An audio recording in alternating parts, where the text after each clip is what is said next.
Supreme court के मामलात के हवाले से हम कानूनी राय इस वक्त लेते हैं। हमारे साथ अब्रार हुसैन साहब मौजूद हैं, साबिक सदर हाई कोर्ट बार एसोसिएशन है। बहुत शुक्रिया अब्रार साहब आपके वक्त का। सर, ये इस वक्त मामला जब गया था तो ऐसे लग रहा था कि सादा सा मामला है कि अगर है या नहीं है तो सुप्रीम कोर्ट क्लियर कर देगी कि अगर स्पीकर ठीक हैं या फिर अपोजिशन का मामला ठीक हैं।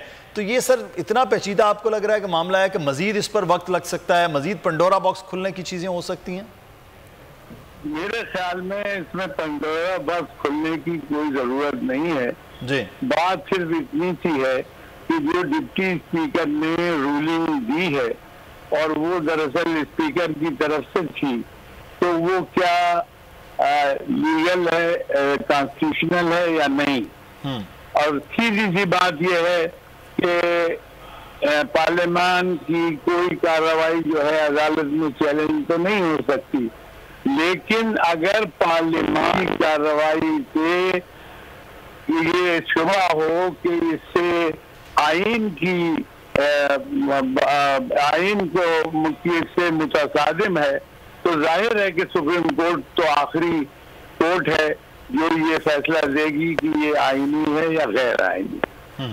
तो सवाल यह है कि इतना सा मामला है सुप्रीम कोर्ट के सामने और सुप्रीम कोर्ट ने नोटिस भी इसी बात का लिया है कि भाई ये जो है जो डिप्टी स्पीकर ने रूलिंग दी है ये आईनी है या नहीं। अब इसके लिए उनको अगर इसके अंदर जाना पड़ा तो वो ये कहेंगे कि एक तहरीक अदम एतमाद एजेंडे पर मौजूद थी, उस तहरीक अदम एतमाद को डिप्टी स्पीकर ने स्पीकर के जरिए खारिज कर दिया।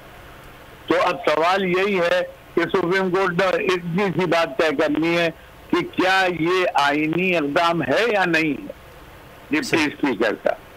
अच्छा, इसमें किसी कमीशन की और किसी की जरूरत नहीं है। सही।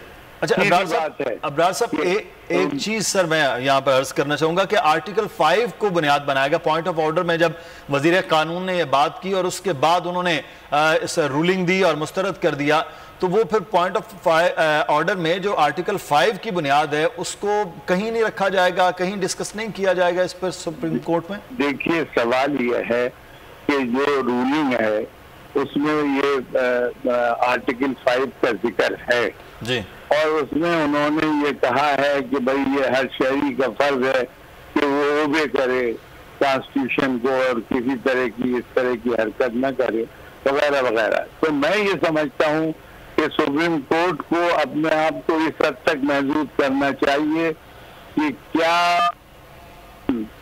इस सूरत हाल में कि एक अदम एतमाद की तहरीक पड़ी हुई थी, एक अदम एतमाद की तहरीक मौजूद थी, उसको उन्होंने इस तरह से खारिज किया कि साहब ये आर्टिकल 5 से वायलेटेड।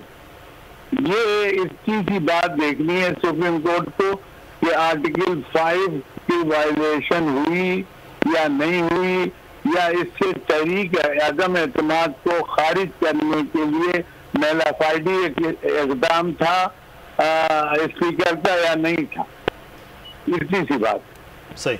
अच्छा, तो इब्रार साहब जो आप बात करें कि आर्टिकल 5 को देखना, तो फिर इसमें तो जितने भी अरकान असम्बली हैं वो कह रहे हैं 195 के करीब हैं, वो सारे के सारे वो गद्दार करार दे दिए कि मामला बड़ा सियासी सा हो गया। नहीं, इस हद तक न जाए, बल्कि इस हद तक जाए कि उसमें आर्टिकल 5 को इसलिए इन्वोक किया गया है इस रूलिंग में कि ये जो करारदाद है ये मुतसादिम है आर्टिकल 5।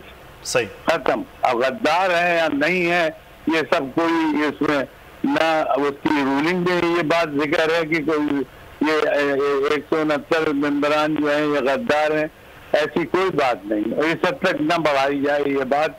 बल्कि ये है कि क्या ये गैर आईनी था इक़दाम डिप्टी स्पीकर का या आईनी था, और इसके लिए जो आपने उन्होंने जो जिक्र किया है उनके काउंसिल ने कि साहब ये वॉल है, एक फायर वॉल है, वो सही है, वो फायर वॉल तो है, लेकिन ये यूजुअल कार्रवाई नहीं है असेंबली की, बल्कि ये एक्स्ट्रा ऑर्डिनरी इक़दाम है जो मैलाफाइड ही मालूम होता है। तो सुप्रीम कोर्ट को ये देखिए। अच्छा इब्रार साहब, फैसल अजीज बात कर रहा हूँ। बहुत सिंपल सी तरीके से आप समझा रहे हैं, लेकिन जिस तरह का इन्वायरमेंट सुप्रीम कोर्ट के बाहर है और जो दलाइल सुप्रीम कोर्ट के अंदर हैं, लगता नहीं है कि ये इस महदूद अंदाज में जो सोमोटो लिया गया है उसके गिर्द ही मामला घूम रहा है।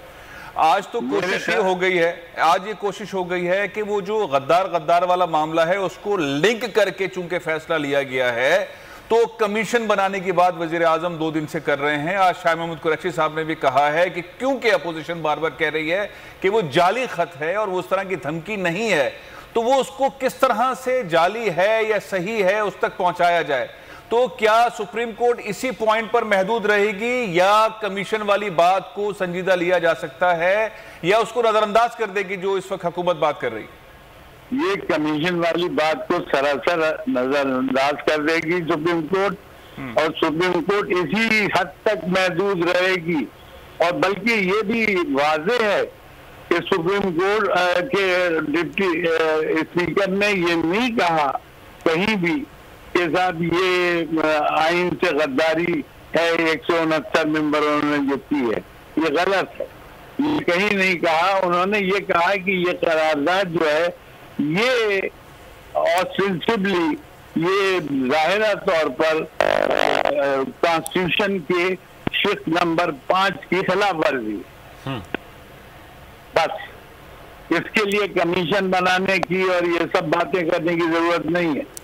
अच्छा एक और चीज बताइएगा, सदर मुमलिकत ने कुछ अहकामात जारी किए और वजीर आजम पाकिस्तान की एडवाइस के ऊपर उन्होंने इलेक्शन कमीशन को भी जारी कर दिया है मामला। उन्होंने नाम भी दे दिया है कि साबिक चीफ जस्टिस पाकिस्तान जनाब जस्टिस गुलजार अहमद साहब को वजीर आजम के तौर पर हम नाम देते हैं।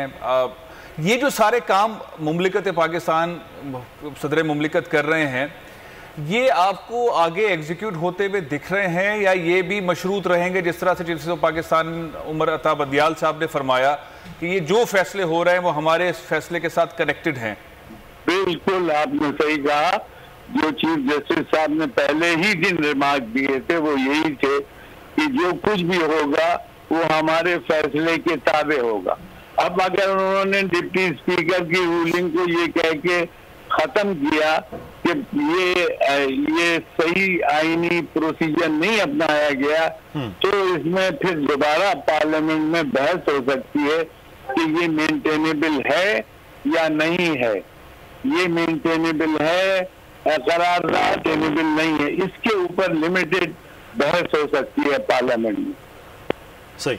अच्छा इब्रार साहब, एक चीज़ मैं यहाँ पर आपसे ये जानना चाहूँगा, इस मामले में जो भी फैसला सुप्रीम कोर्ट देती है उस फैसले के बाद, अब इससे पहले ये लग रहा था कि स्पीकर के पास लामहदूद इख्तियारात हैं कि एक तहरीक अदम एतमाद जमा हो गई है, वोटिंग होनी है, और उस दिन उन्होंने उसको ख़त्म कर दिया है। और अगर आज सुप्रीम कोर्ट से डेप्यूटी स्पीकर की जो रूलिंग है उसको खत्म कर दिया जाता है, तो फिर एक और नया रास्ता खुल जाएगा कि बार बार सुप्रीम कोर्ट की जानिब सियासी जमातें जाएं कि अगर किसी भी रूलिंग का मामला है तो ये दोनों जानिब फैसले को बैलेंस रखना कि लामहदूद इख्तियारात भी ना हो और हर फैसले पर रूलिंग के मामला को चैलेंज भी ना किया जा सके। अली जफर के आर्गूमेंट तो यही है ना जी कि आर्टिकल 69 बार करता है कि आप वहां की जो कार्रवाई है उसको नहीं जांच सकते। ये बात अपनी जगह सही है, लेकिन आउट एंड आउट अगर कोई इलीगलिटी या अनकॉन्स्टिट्यूशनल बात हुई है तो सुप्रीम कोर्ट ही तो है वो अदारा जो इसको जांचेगा। भाई एग्जीक्यूटिव और लेजिस्लेटिव के दरमियान जो भी बात, सुप्रीम कोर्ट आखिरी अदारा है जो फैसला देगा कि ये सही है या गलत। लेकिन ये बात अपनी जगह सही है।